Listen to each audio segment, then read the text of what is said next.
1 to 25 है। Okay, हम उस दिन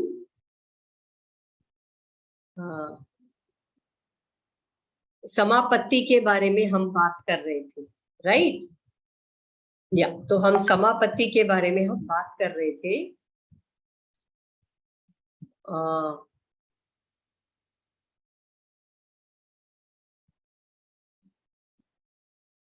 यस, मैं सिर्फ शेयर करती हूँ और तुरंत हम स्टार्ट कर देते हैं। तो यस, ये आपको दिख रहा है क्या मेरा? आप बता सकते हैं? कोई नहीं दिख रहा है? पुरुष, हाँ, आत्मा योग की स्थिति में जब नहीं रहता है तब क्या होगा वो भी हमने सीखा था। जब योग की स्थिति में नहीं है तब वो क्या करती है? वृत्तियों के साथ सारूप्य हो जाती है। वृत्तियां मतलब हमारे अंदर इतने सारे विचार निकलते हैं, थॉट्स निकलते हैं। ओके, उन्हीं को हम वृत्तियां ऐसे कहते हैं। ये तो मैंने कहा था बिल्कुल लहरों की तरह है, ऊपर उठता है हर एक क्षण और नीचे सबसाइड हो जाता है। यही निरंतर चलता रहता है। इस निरंतर प्रक्रिया को हमें देखना है, निरीक्षण, ऑब्जर्व करना है, निरीक्षण करना है, और एक साक्षी की तरह उसे देखना है। जैसे ही हम उसे साक्षी की तरह उसे देखते रहेंगे, बिना किसी जजमेंट के, जज नहीं करना है, सही है, गलत है, अच्छा है, बुरा है, कुछ नहीं बोलना है, सिर्फ उसे देखते रहना है। जैसे हम उसे देखते रहेंगे वह अपने आप सबसाइड हो जाएगा, फिर वह विचार वापस ऊपर नहीं आएगा। वो लहरों की तरह, लहरें क्या है?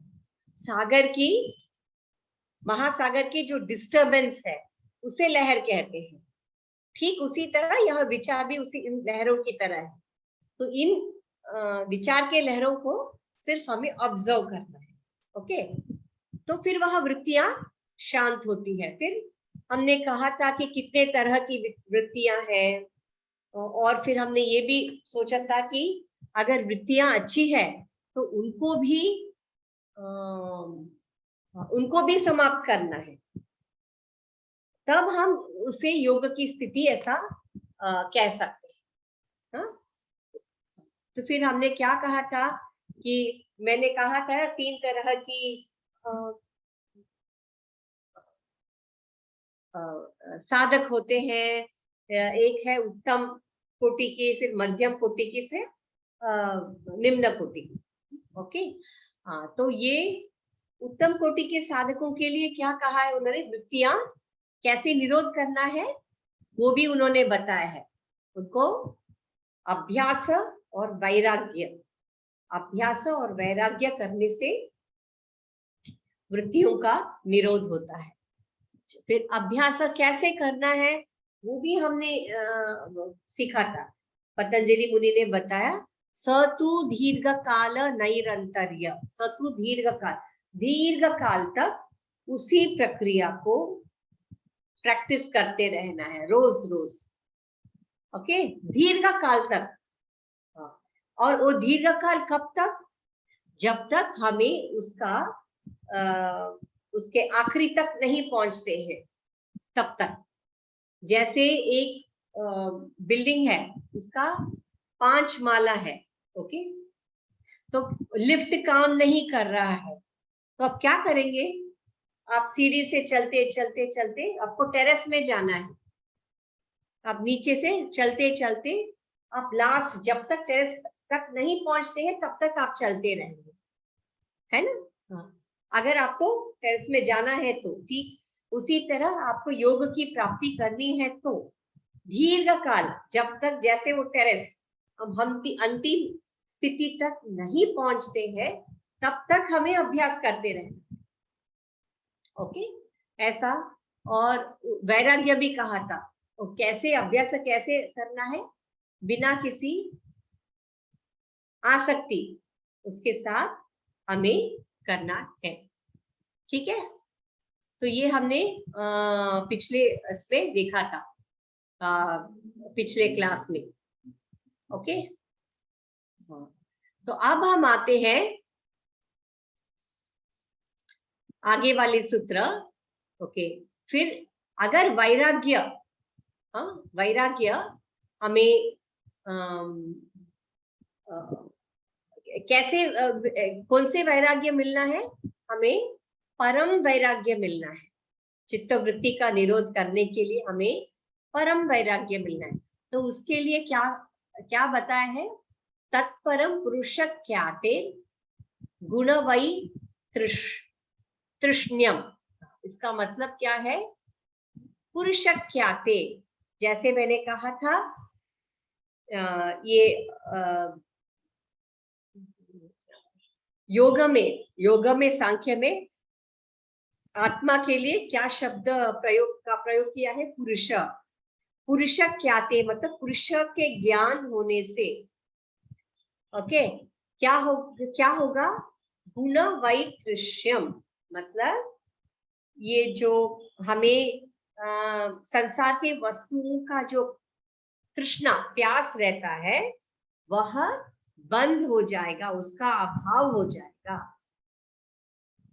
कि वस्तु के पीछे हम नहीं भागेंगे। ये इंद्रियां वस्तु के पीछे भागती है ना, वह नहीं होगा। वो कब नहीं होगा? पुरुष ख्याते, जब पुरुष का ज्ञान होगा, आत्मा का ज्ञान होगा। और उस स्थिति को क्या कहते हैं? उस स्थिति को परम वैराग्य ऐसे कहते हैं। जब वह चित्त वस्तुओं के पीछे भागना छोड़ देता है, क्योंकि उसे पुरुष का ज्ञान हो चुका है, उस स्थिति को परम वैराग्य ऐसे कहते हैं। ठीक है, इसको परम वैराग्य कहते हैं। अच्छा, अब हम आते हैं अगले सूत्र।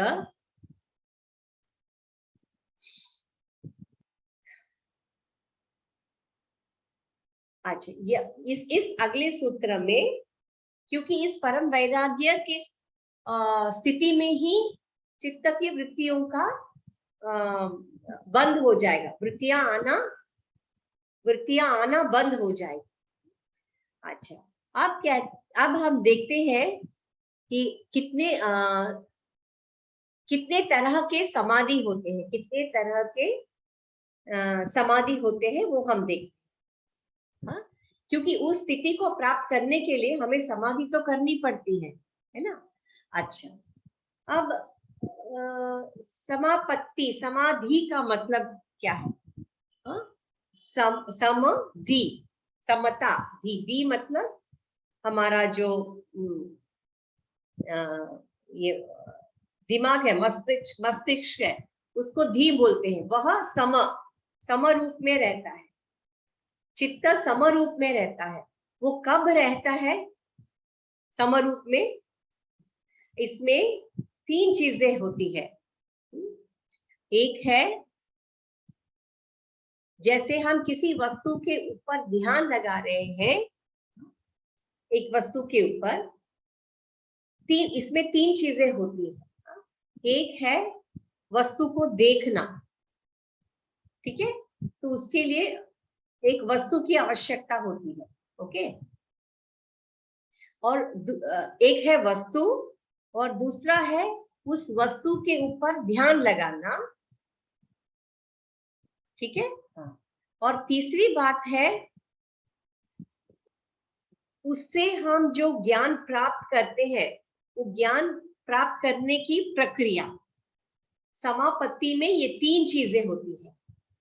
एक है वस्तु, दूसरा है उस वस्तु को देखना, ध्यान लगाना, और तीसरा है ध्यान तो लगाया और उसमें से ज्ञान प्राप्त करना। अच्छा, जब ये तीनों चीजें एक हो जाती है, उसे हम कहते हैं समाधि, ऐसा हम कहते हैं।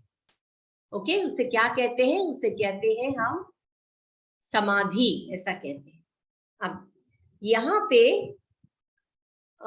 समाधि के अलग अलग टाइप बताया है, तरीका बताया है। सबसे पहला क्या है? वितर्क, वितर्क। फिर दूसरा है विचार, तीसरा है आनंद, और चौथा है अस्मिता। ये 4 तरह की समाधि होती है। अच्छा, ये समाधि किस लिए करते हैं? चित्त की वृत्ति का समाधान करने के लिए ये हम समाधि करते हैं। अच्छा, इन 4 तरह की जो समाधि है उनको क्या शब्द यूज किया है? संप्रज्ञात समाधि, ऐसे यूज किया है। ओके, संप्रज्ञात समाधि। अच्छा, ये क्यों संप्रज्ञात समाधि यूज किया है वो हम देखते हैं। ओके, संप्रज्ञात। अच्छा, सबसे पहले योग का मतलब क्या है? योग की परिभाषा क्या है? पतंजलि ने क्या बताया है? चित्त की वृत्तियों का निरोध करना ही योग है। अच्छा, इसके वजह से क्या होगा? पुरुष तथा द्रष्टु स्वरूपे अवस्थानम, दृष्टा पुरुष अपने ही स्वरूप में रहता है, इसीलिए हम योग करते हैं।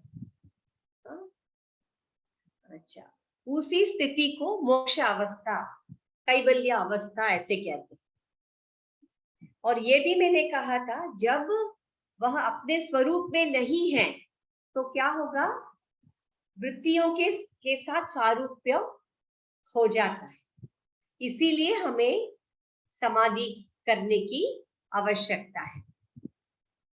और ये भिन्न भिन्न समाधियां दी गई है, वह संप्रज्ञात समाधि के नाम से जाने जाते।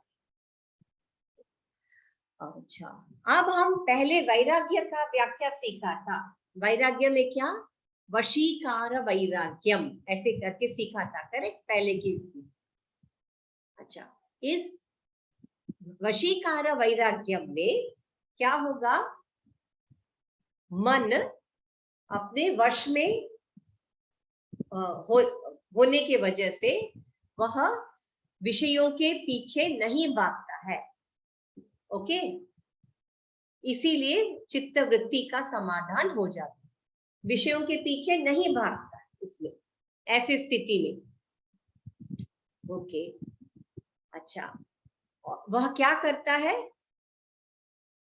वो जो बाहर भोगने के लिए हमेशा वह इंद्रियां तत्पर रहती है ना, वह रुक जाती है, क्योंकि मन के ऊपर नियंत्रण है।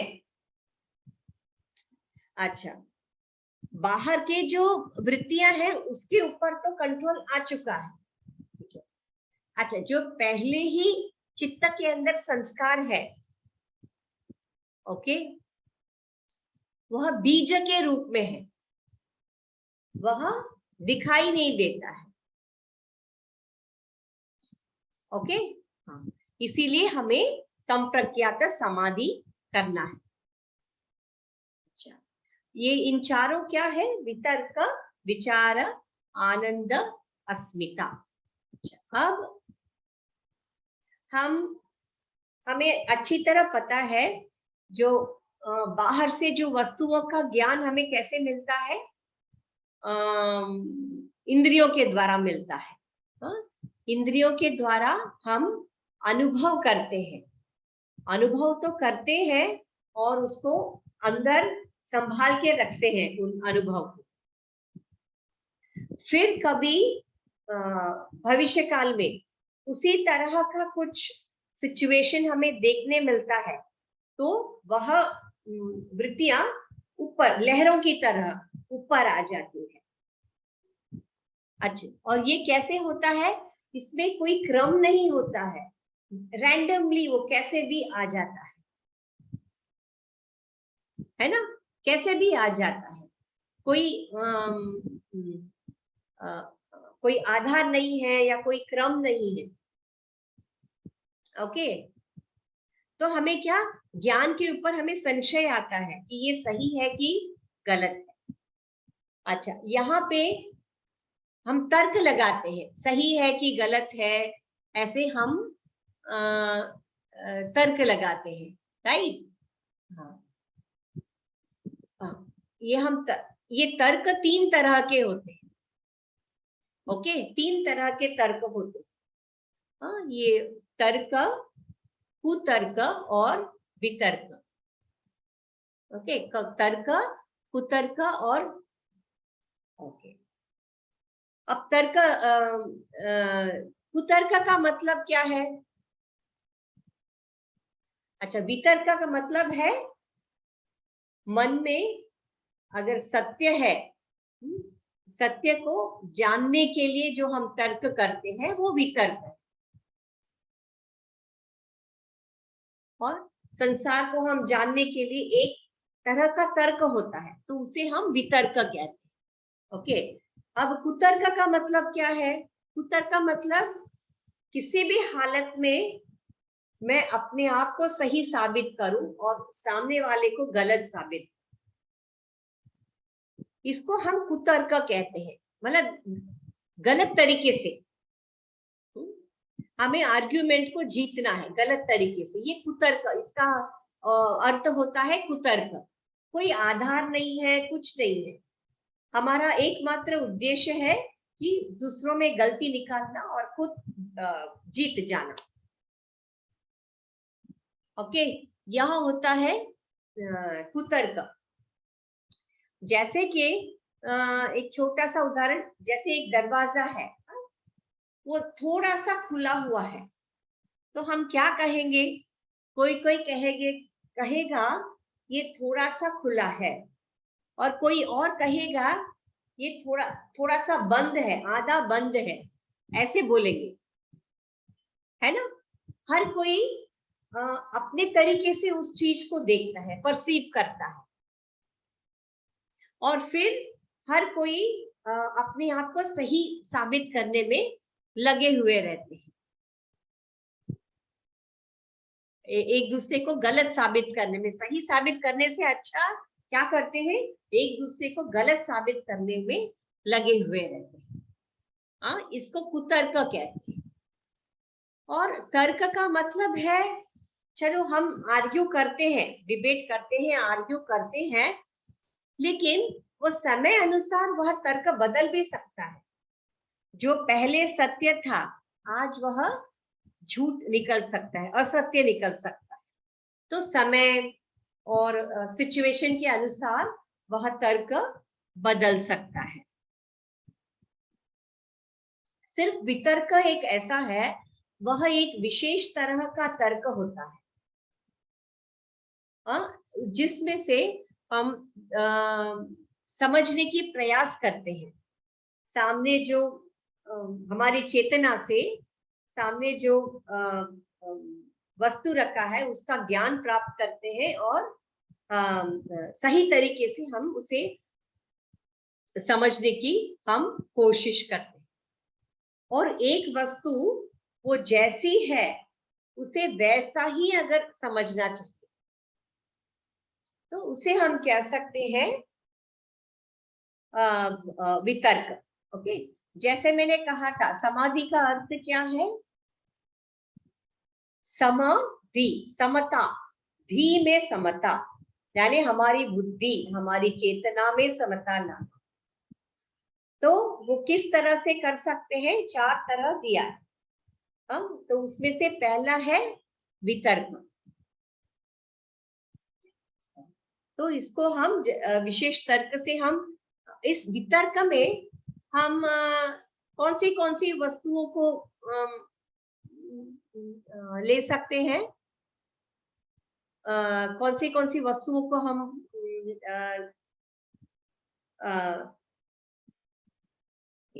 सबसे पहले आप उस सांख्य का जो चार्ट है मन में लेके आइए। पहले मैंने दिखाया था, जब सृष्टि की उत्पत्ति होती है कैसे होती है, याद है आपको कैसे होती है? सबसे पहले प्रकृति पुरुषों के संपर्क में आता है और पुरुषों के बाद क्या बुद्धि आती है ना? प्रकृति बुद्धि की उत्पत्ति करती है। ठीक उसी तरह अभी योग में क्या कहेंगे? प्रकृति चित्त यानी बुद्धि, सांख्य का बुद्धि को ही पतंजलि ने यहाँ चित्त कहा गया है। ओके, चित्त की उत्पत्ति होती है ना? चित्त के बाद क्या होगा? अहंकार। अहंकार के बाद तन्मात्राएं और पंचमहाभूत, और यहाँ पे सात्विक अहंकार। वहां से क्या निकलता है? सात्विक अहंकार से याद है आपको? पंच कर्मेंद्रिय, ज्ञानेन्द्रिय, कर्मेंद्रिय और मन सात्विक अहंकार से निकलता है ना? अच्छा, अब हम यह सृष्टि की उत्पत्ति हो चुकी है। अब हमें क्या करना है? हमें वापस जाना है। वापस जाना है तो क्या करेंगे? क्रम बिल्कुल उल्टा होगा, राइट? क्रम बिल्कुल उल्टा होगा। सबसे पहले हम किस चीज के ऊपर ध्यान लगाएंगे? कोई बता सकता है? सात्विक अहंकार है, तामसिक अहंकार है। तामसिक अहंकार से क्या निकला है? पंचमहाभूत और पंच तन्मात्रा। यस, पंच तन्मात्रा फिर पंचमहाभूत। ओके, तो फिर किस चीज के ऊपर ध्यान लगाएंगे? पहले उल्टे क्रम में जाना है, तो सबसे पहले हम पंच महाभूत के ऊपर ध्यान लगाएंगे। जैसे सबसे पहले क्या आया? सांख्य के चार्ट को बिल्कुल मन में रखिए। सबसे पहले कौन सा महाभूत आया? आकाश, फिर वायु, फिर अग्नि, नहीं सॉरी, अग्नि, जल और पृथ्वी। हाँ, तो हमें बिल्कुल उल्टे क्रम से जाना है। अभी पृथ्वी के ऊपर ध्यान लगाना है, फिर उसका सोर्स हमें पता चलेगा। अभी पृथ्वी का गंध, वेरी गुड। गंध ज्ञानेन्द्रिय है, बराबर। अभी ज्ञानेन्द्रिय के बारे में मैं बात नहीं कर रही हूँ। ये तो उसकी शक्ति क्या है? उसकी शक्ति क्या है? उसकी शक्ति क्या है? गंध ना? और उसकी ज्ञानेन्द्रिय नाक है, राइट? हाँ, तो उसकी तो पृथ्वी के शक्ति के ऊपर, गंध के ऊपर हमें ध्यान लगाना है। तो हमें पता चल जाएगा कि ये पृथ्वी का सोर्स कहाँ से आया है, वो पता चलेगा। फिर ऐसे ही उल्टे क्रम में जाना है। ओके, पृथ्वी का गंध है और नाक है और पायु है ना, रेक्टम। तो ठीक उसी तरह उसके पहले क्या आता है? जल। ओके, जल का क्या है? रस। हाँ, रस, जीवा। तो उसके पीछे रस, उसके ऊपर हमें ध्यान लगाना है। तो सबसे पहले इस महाभूत के ऊपर ध्यान लगाना है, जल के ऊपर। फिर वह अपने आप हमें ध्यान लगा के पता चलेगा कि इसकी शक्ति तो रस से आती है, तन्मात्रा से आती है ना? तो इस जो इसको वितर्क कहते हैं। ओनली पंच महाभूत, जो भूतस है 5, उनके ऊपर जब हम ध्यान लगाते हैं उसको हम कहते हैं वितर्क। ठीक है? तो अब नेक्स्ट वाला बताया गया है विचार। अब इसमें कौन सी बात आती है? पंचमहाभूत से पहले क्या है? तन्मात्रा, है ना? तन मात्रा, पंच तन मात्रा। तो इसमें हम किस चीज के ऊपर ध्यान लगाएंगे?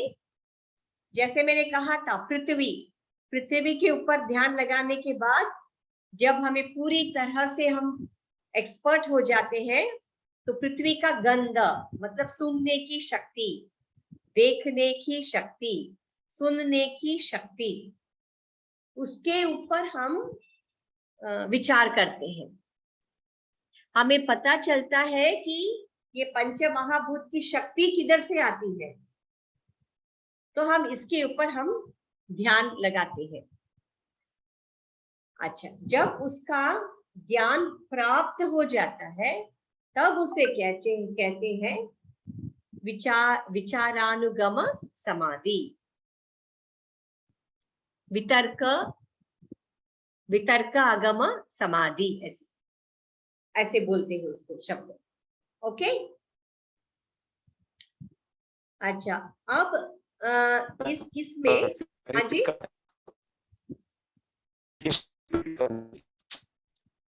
हाँ जी बोलिए।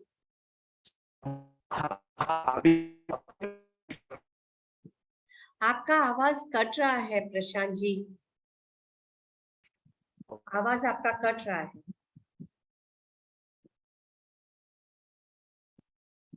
रिपीट करो बोल रहे मैडम, वो रिपीट करो बोल रहे। ओके, रिपीट करो उसको, वितर्क को रिपीट करो बोल रहे हैं। हाँ, यस। इसके लिए आपको सांख्य का चार्ट को याद रखना पड़ेगा। हम अभी उल्टे क्रम में जा रहे हैं। सबसे आखिरी क्या है उस क्रम में? सबसे आखिरी है पंच महाभूत। और पंच महाभूत किस क्रम से निकले हैं? आकाश, वायु, अग्नि, जल, पृथ्वी। तो हम क्या करते हैं? पृथ्वी से शुरू करते हैं।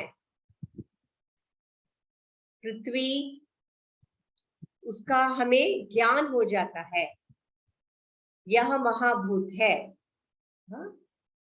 और पृथ्वी के बाद उल्टे क्रम से जा रहे हैं, राइट? तो जल, फिर उसके भी पहले अग्नि, अग्नि से भी पहले वायु, वायु से भी पहले आकाश। इसको कहते हैं वितर्क। हम उनके शब्द के ऊपर ध्यान दे रहे हैं, महाभूत, हाँ, उनके ऊपर हम ध्यान लगा रहे हैं। ठीक है, इसी को हम कहते हैं वितर्क। अब विचार, विचार में आ जाते हैं। ठीक है, अब हम आगे बढ़ते हैं। अब हम विचार में आ जाते हैं। विचार मतलब, जैसे मैंने कहा था, पृथ्वी, पृथ्वी का नाक है तो सूंघने की शक्ति वह तन्मात्रा है। सिमिलरली रस लेने की शक्ति, देखने की शक्ति, स्पर्श करने की, यह तन्मात्रा है। ये नेक्स्ट स्टेप, क्योंकि हम उल्टे क्रम में जा रहे हैं, उस चार्ट में जो भी दिया है उसके बिल्कुल उल्टे क्रम में हम जा रहे हैं। तो उसके ऊपर जब विचार करते हैं कि महाभूतों की शक्ति यह है और इसी में से आ रहा है, जब हम उसका ज्ञान होता है उसे विचार, हाँ, विचारानुगम समाधि ऐसे कहते हैं। ओके, इसमें क्या हमें अनुभव मिलता है? उसमें हम क्या करते हैं? वितर्क में हम सोचते हैं, पंच महाभूतों के बारे में सोचते हैं। और यहाँ चूंकि इसमें ज्ञानेंद्रिय इन्वॉल्व है, हमें कोई भी वस्तु का ज्ञान ज्ञानेंद्रियों से ही प्राप्त होती है ना? तो इसमें विचारानुगम समाधि में हमें अनुभव मिलता है। तो यह दूसरी तरह की समापत्ति है। ओके, वितर्क, विचार।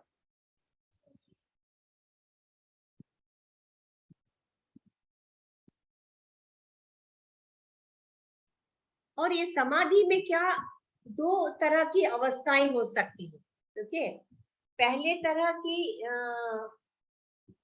विचार हम समाधि में तो है, फिर भी वह विचार हमें परेशान करते हैं आके। हम समाधि में कोशिश कर रहे हैं, हम समाधि में रहते हैं, फिर भी दूसरे विचार हमें आके परेशान करते हैं, ठीक है। लेकिन एक दूसरी तरह की समाधि ऐसी होती है विचार में कि वह विचार तो है, घूमता रहता है, लेकिन हम इन विचारों से परेशान नहीं होते हैं। क्यों परेशान नहीं होते हैं? क्योंकि हमें सजगता आ चुकी है, चेतना आ चुकी है कि योग के लिए यह विचार हमारे लायक नहीं है, हमारे प्रगति के लिए नहीं है, ऐसे सजगता हो चुकी है। ऐसा नहीं कि बाहर का विचार आना बंद हो गया, विचार तो आते रहते हैं, पर हमारी सजगता के वजह से वह विचार हमें परेशान नहीं करती है। यह विचार, ओके, वितर्क विचार। अभी तीसरा है आनंद, ओके, आनंदानुगम समाधि। इस स्थिति में क्या होगा? इस स्थिति में हम उस समाधि में, गहरे समाधि में हम चले जाते हैं। हाँ, हमारी सजगता और बढ़ती है, जागृत होती है, ओके। और फिर दूसरा क्या है, ये जो ये जो क्रिया करने की जो अवस्था है वो धीरे धीरे कम हो जाती है।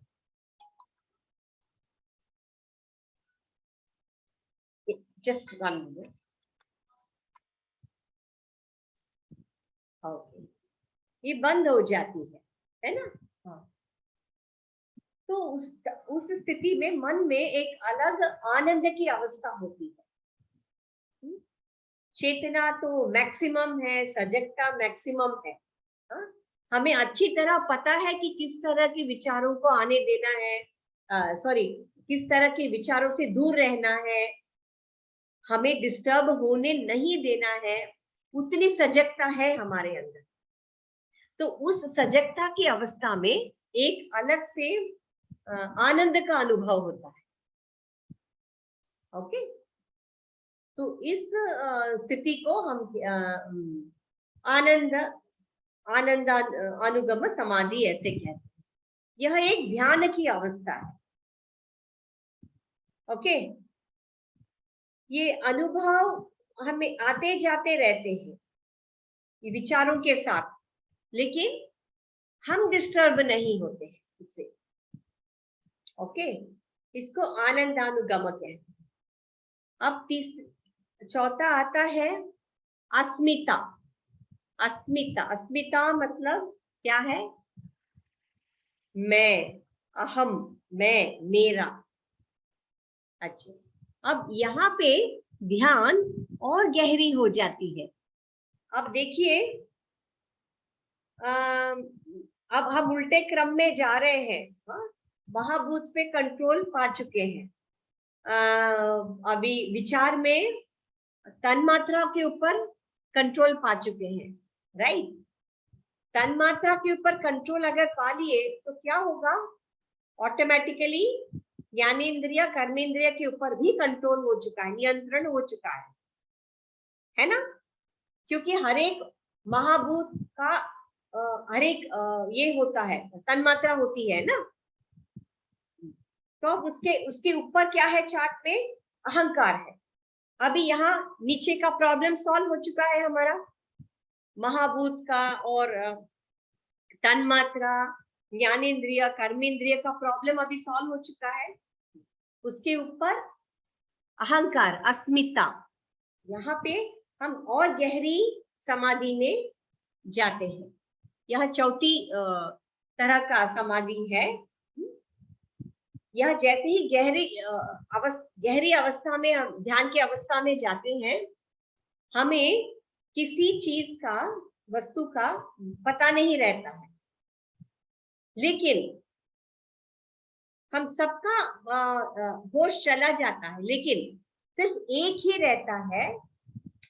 हमें पता है कि मैं हूं, यह पता है, पर ये नहीं पता है कि हम क्या है, हम कौन है, वह चीज का हमें ज्ञान नहीं होता। इतने गहरी हम समाधि में चले जाते हैं, गहरी अवस्था में हम चले जाते हैं। सिर्फ मैं हूं ये पता है, लेकिन मैं कौन हूं, मैं क्या हूं, कहां से, वो सब उसका ज्ञान हमें चला जाता है। क्योंकि वृत्तियां एक एक करके, देखिए कर्मेंद्रिया ज्ञानेंद्रिय के ऊपर भी पूरी तरह से अभी कंट्रोल हो चुका है। तो यह इन चारों अवस्थाएं जो है, कौन सी चार अवस्था? वितर्क, विचार, आनंद, अस्मिता, ये चार तरह की जो अवस्थाएं हैं उनको ही संप्रज्ञात समाधि ऐसा कहा गया है। ओके, संप्रज्ञात समाधि।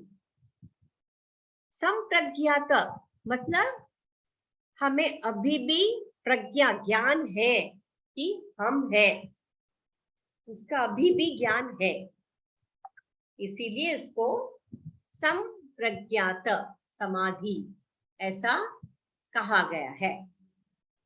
ओके, यह चार कॉन्सेप्ट पूरा अलग है।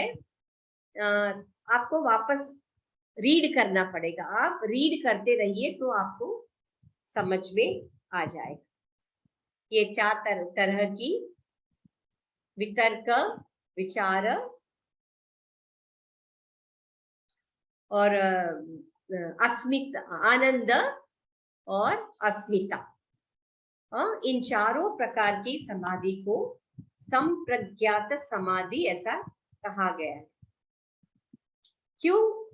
सबसे पहले हमने क्या स्थूल से शुरुआत की थी। हमने जब ध्यान लगाया, समाधि के लिए बैठे, तो हमने स्थूल से शुरू करके सूक्ष्म की ओर हम बढ़ रहे थे। पंच महाभूत, पंच तन्मात्रा, फिर उसके भी ऊपर अहंकार। ओके, अब हम अहंकार तक पहुंच गए हैं। ओके, अब इसी को कहते हैं, हम पहले वैराग्य की व्याख्या देखी थी ना, तो इसी को हम कहते हैं वशीकार वैराग्य। यह वशीकार वैराग्य, अच्छा, फिर ये भी हमने पुरुषख्याते, अभी जैसे इसके पहले एक सूत्र था गुणवै तृष्ण्यम, है ना, उस स्थिति को क्या कहते हैं? परम वैराग्य ऐसे कहते हैं। लेकिन अभी जो है इस संप्रज्ञात समाधि में हम वशीकार वैराग्य की स्थिति में है। ठीक है, उस स्थिति में है। अब हमें क्या करना है? इस वशीकार वैराग्य से हमें परम वैराग्य तक पहुंचना है। तब हम सारी वृत्तियों को हम रोक सकते हैं, नियंत्रण कर सकते हैं। ओके, जैसे जैसे हम ऊपर की ओर जाते हैं, दैट इज प्रकृति की ओर हम बढ़ रहे हैं, वैसे वैसे जो नीचे की जो स्थितियां हैं वह निकल जाती हैं। Okay, madam. हाँ जी मैडम, इन चारों को, वितर्क, विचार, आनंद और अस्मिता, इन चारों को मिलाकर असंप्रज्ञात समाधि बोलते हैं। संप्रज्ञात समाधि, हाँ वही संप्रज्ञात समाधि, इन चारों को मिलाकर। हाँ, चार संप्रज्ञात समाधि के चार अवस्थाएं होती है। उनमें से पहला है वितर्क, फिर विचार, फिर आनंद, फिर अस्मिता। आप सिर्फ वो चार्ट को मन में रखिए। हम नीचे से महाभूत से शुरू करते हैं, तन्मात्रा, फिर अभी हम अहंकार में आ गए। पर अहंकार को पूरी तरह से हम नाश नहीं कर पाए। क्यों नाश नहीं कर पाए हैं? क्योंकि अभी भी मैं हूं वह ज्ञात है हमें, इसीलिए तो इसको संप्रज्ञात ऐसा कहा गया है। ओके, आगे बढ़े अभी। हाँ, ओके, अच्छा अब नेक्स्ट है विराम प्रत्यय अभ्यास पूर्व संस्कार शेषोण्यः। अभी अभी हमने क्या कहा था, वशीकार वैराग्य से हमें परम वैराग्य की ओर जाना है। अच्छा, उसके लिए क्या करना है, विराम प्रत्यय, प्रत्यय को रोकना है, प्रत्यय का अभ्यास। जैसे हम विषयों के पीछे भागते हैं, अच्छा वह तो रोकना ही रोकना है। ओके, अभ्यास पूर्व हमें पहले हम विषयों के पीछे भागते थे ना, उन सब चीजों को। और दूसरा क्या है, संस्कार शेषोण्यः। अब अभी जो आ रहे हैं उसको तो हम रोक सकते हैं, उसके लिए समापत्ति दिया है, वितर्क विचार वो सब दिया है। हाँ? अच्छा, ये जो हमारे चित्त के अंदर संस्कार बचे हैं, यह संस्कार इस जन्म का नहीं है ना, यह तो पूर्व जन्म का है। उन संस्कारों का हम क्या करें, कैसे करें, क्या करें? हाँ? वह बता रहे हैं कि उन संस्कारों को जब हम रोक देंगे, बंद करेंगे, उसको ही योग ऐसे कहते हैं। अभी इस स्थिति में संस्कार शेष है, अभी के स्थिति में। ओके, पूर्व जन्म के जो संस्कार है वह शेष अभी बचे हैं। अच्छा, उसके लिए क्या करना है, परावैराग्य का हमें बार बार अभ्यास करना है। जब परावैराग्य जो अभी हमने सीखा था वह परावैराग्य है। अब बार बार अभ्यास करने से हमारी जो मानसिक क्रियाएं हैं, यानी मन के अंदर, चित्त के अंदर बहुत सारी एक्टिविटी चलती रहती है, बहुत सारे एक्टिविटी, उनको शांत करना है। जब उनको शांत करेंगे तब संस्कार भी निकल जाएंगे, जो शेष संस्कार जो बचे हैं वह भी जब निकल जाएंगे, उसे कहते हैं असंप्रज्ञात समाधि। ओके, उसे कहते हैं असंप्रज्ञात समाधि। ठीक है, संप्रज्ञात में मैं का होश था। अब ये क्या कह रहे हैं, उसी संप्रज्ञात समाधि का बार बार आप अभ्यास कीजिए। जब अभ्यास करेंगे, उसी को विराम प्रत्यय ऐसा कहते हैं, उसे रोकते हैं। ये जो पिछले संस्कार के वजह से जो हम वस्तुओं के पीछे भागते हैं, उसे भी रोकते हैं। ओके, यह क्रम भी थोड़े दिनों के बाद बंद हो जाता है। जब यह क्रम बंद होगा तब हम कह सकते हैं चित्त की वृत्तियों का अभाव हो जाता है, मतलब वृत्तियां निकलना बंद हो जाती है।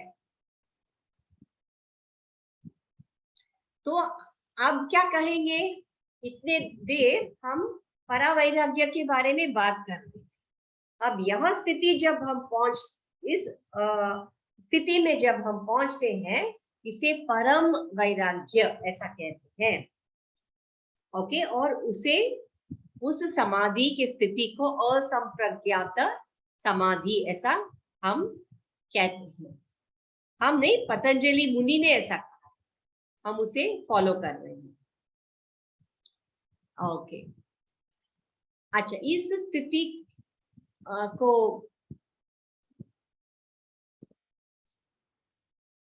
ओके,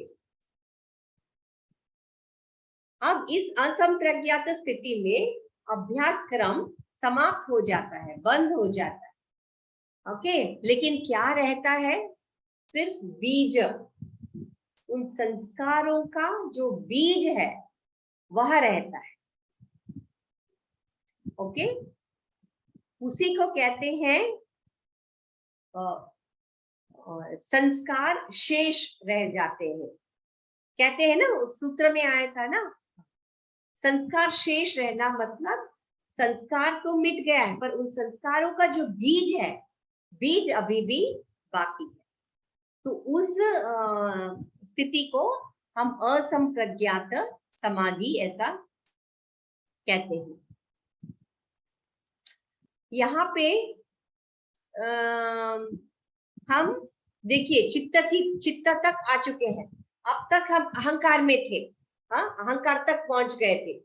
मैं का भाव अभी बाकी है, अभी और ऊपर गए हैं, अहंकार से बुद्धि की ओर, यानी योग में चित्त की ओर हम जा चुके हैं। वहां पे चित्त में वह आत्मा उसमें शुद्ध स्वरूप में रहता है। अच्छा, इस शुद्ध स्वरूप को क्या कहते हैं? सूत्र नंबर 3 में हम वहीं से आज शुरुआत किया था उसका क्लास। तदा दृष्टु स्वरूपे अवस्थानम, ये परम वैराग्य में पहुंचने के बाद जब उस बीज का भी जब नाश हो जाता है, तब वह दृष्टा, वह पुरुष अपने ही स्वरूप में रहता है। हम सूत्र नंबर 3 वहां से हमने शुरुआत किया था। प्रकृति ही कारण है ना, इस सृष्टि का कारण है। तो यह सब जो उत्पत्ति चीजें हैं वो वापस प्रकृति में लीन हो गई। ओके, तो इसे हम कहते हैं असंप्रज्ञात समाधि। अच्छा, इस स्थिति में क्या होगा?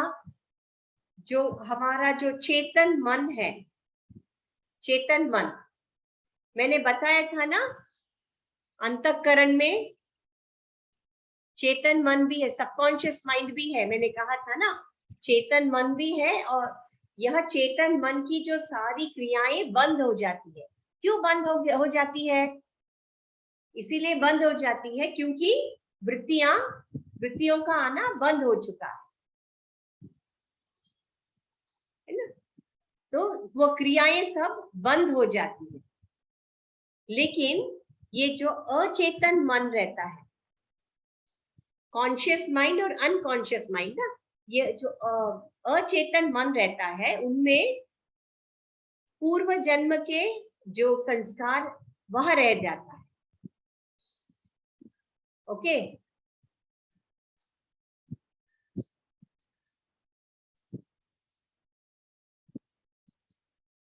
ओके, उसको इसीलिए हम उसे सबीज समाधि ऐसा कहते हैं, क्योंकि उस संस्कार का बीज उसमें है, इसीलिए उसे सबीज समाधि। अब इस बीज को भी मिटाना होगा हमें। ये जो सबीज है असंप्रज्ञात समाधि में सबीज है, उस बीज को भी मिटाने की प्रयत्न हमें करना होगा। जब हम इस बीज को भी मिटा देते हैं तो उसे कहते हैं निर्बीज, निर्बीज समाधि। अभी संप्रज्ञात में 4 तरह की हमने देखा था अवस्थाएं, अभी असंप्रज्ञात में 2 अवस्थाएं हमने देखी थी, सबीज और निर्बीज। ओके, अच्छा, अब नेक्स्ट आते हैं। हाँ, अब निर्बीज तक हम पहुंच गए, इतना ध्यान में रखिए। भाव प्रत्ययो विदेह प्रकृति लयानाम, मैंने कहा था ना, हम उल्टे क्रम में जा रहे हैं और वापस प्रकृति में वो सब लीन हो जाती हैं। प्रकृति से उत्पन्न जो भी चीजें उत्पन्न हुई वापस प्रकृति में वह लीन हो जाती है।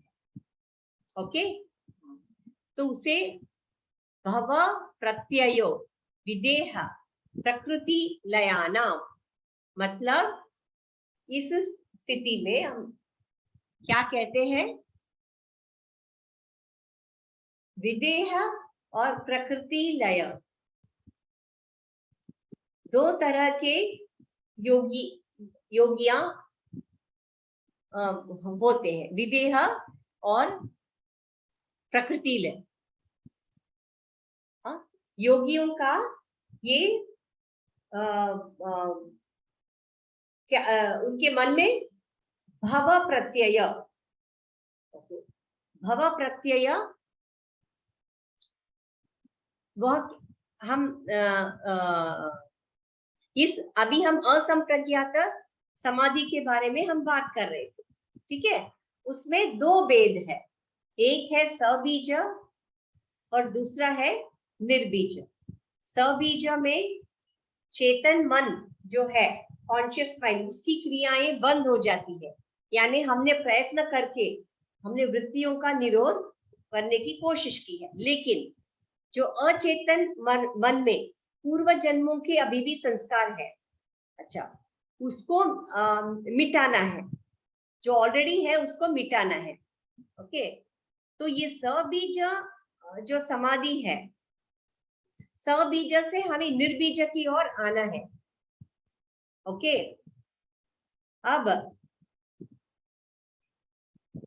अब एक योगी को प्रयत्न तो कर रहा है, हाँ, वह सबीज तक पहुंच चुका है।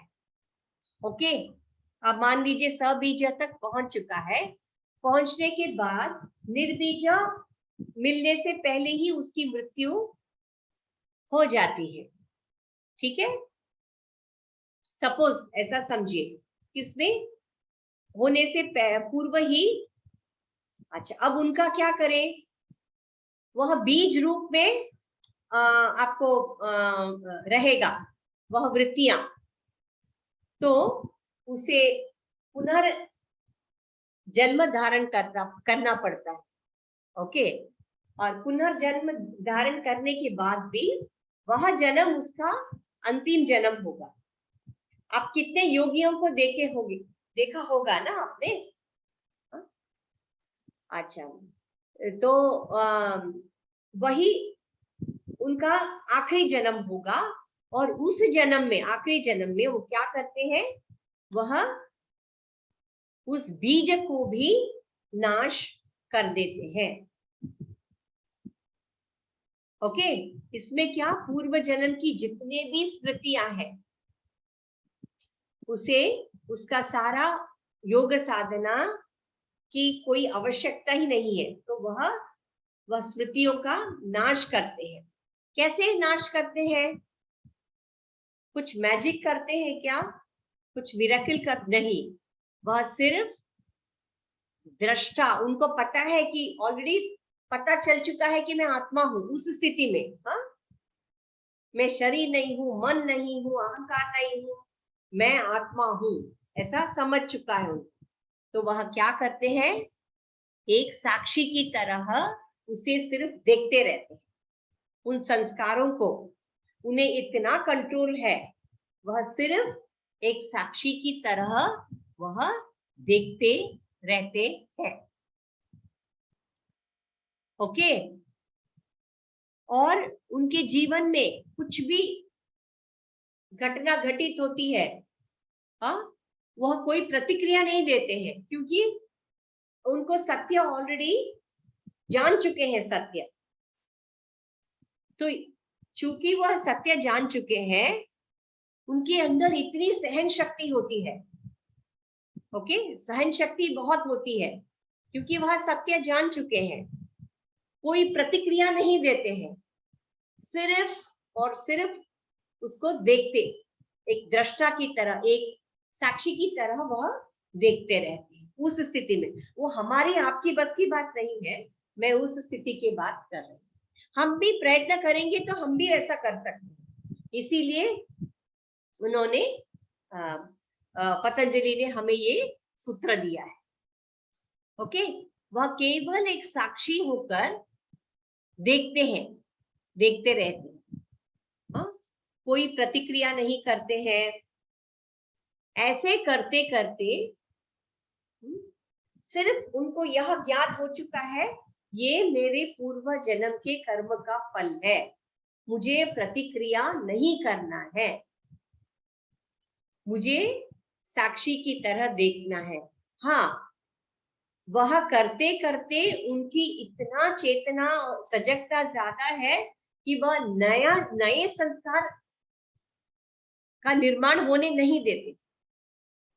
उनकी इतनी शक्ति है कि जो नए संस्कार जो आते हैं वह नए संस्कार बनने नहीं देते। इसे ही वो कहते हैं निर्बीज समाधि। पूर्व जन्म में सबीज समाधि था, निर्बीज मिलने से पहले ही वह मृत्यु प्राप्त कर चुके थे। ऐसी योगी को विदेह ऐसे कहते हैं। क्या कहते हैं? इनको विदेह ऐसे कहते हैं। क्यों विदेह कहते हैं? वो प्रकृति लय के स्थिति तक पहुंच गए हैं। ओके, लास्ट स्टेप, एक प्रकृति बची है, वहां तक पहुंच गए हैं। उस स्थिति में उनका मृत्यु को प्राप्त कर चुके थे, इसीलिए उनको एक और जन्म लेना पड़ा। ओके, अब वह कैवल्य पद के लिए अब इस जन्म में जहां पे वह अभी वह विदेह है, प्रकृति के साथ लय होने का एक स्टेप शेष था, वहां पे वो रुक गए थे। तो अब वह कैवल्य के पद पर जा रहे हैं। तो वह पूरा जन्म वह कैवल्य प्राप्त करने में ही वहां लगा ले। ओके, तो यह उनका यह कैवल्य का जो ये है, इसे कहते हैं भव प्रत्यय। अब हम कह रहे थे ना भव प्रत्यय, इसी को हम कहते हैं भव प्रत्यय। क्यों इसे भव प्रत्यय कहते हैं? क्योंकि समाधि के लिए केवल मनुष्य जन्म लेना ही पर्याप्त है। उन्होंने यह जन्म, आखिरी जन्म क्यों लिया था? सिर्फ और सिर्फ समाधि प्राप्त करने के लिए।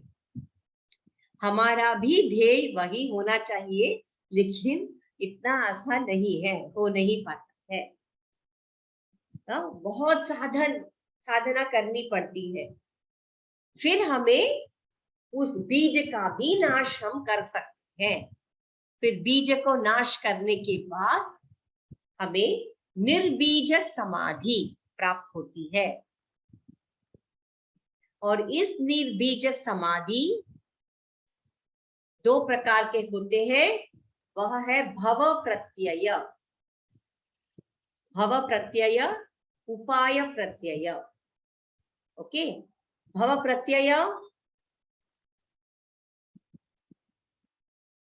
अगर भव प्रत्यय की स्थिति मिली तो ही उन्हें उपाय वाली स्थिति उन्हें मिल सकती है। ओके, तो इसे हम कहते हैं, अभी नेक्स्ट हम 20